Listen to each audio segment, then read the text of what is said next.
Is there a question whether the Navy is facing a readiness crisis, or are they? I think the military in general is. The Navy is. You know, the Army only has 2 battalions combat ready today.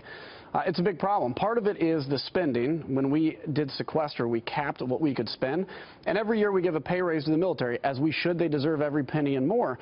But what that does, it brings up the cost of personnel and cuts out operations and maintenance, which is the part of the budget that you need to buy new aircraft, buy new ships, train people well. And is this only a money issue? No, I think it's something else too, and I can say this as a guy still in the military.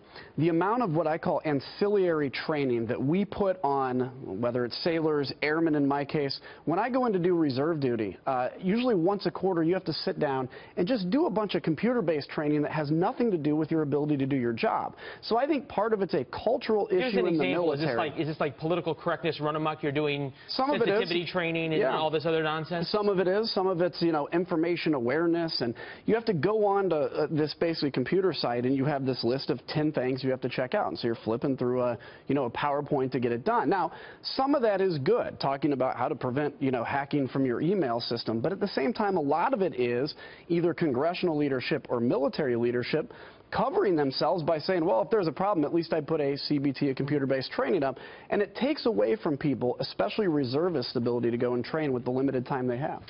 You think about 4 major issues on U.S. Navy ships around the world since January, 2 collisions, the McCain and the Fitzgerald.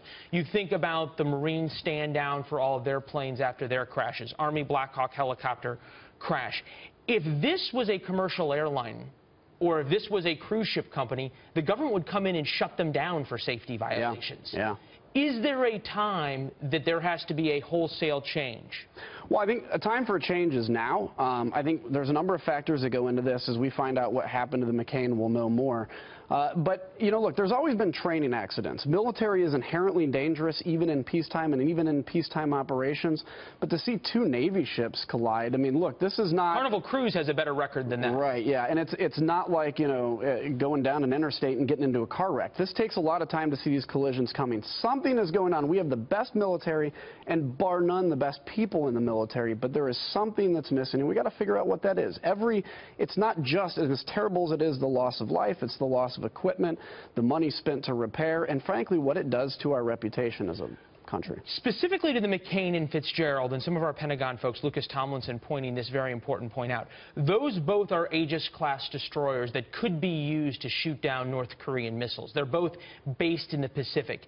Do you worry about sort of what message this sends to our enemies in terms of how ready we are, number one, but 2, that suddenly U.S. military capabilities in the Pacific are significantly curtailed because of these accidents and these ships now out of service? Yeah, I think nobody should have any doubt that our Navy is unmatched, and even with these unfortunate incidents, it's still unmatched. But yes, I think it does a damage to our reputation. But most importantly, too, it's tragic what it can do to the sailors. These 10 sailors on the McCain had no idea that anything like this was going to happen.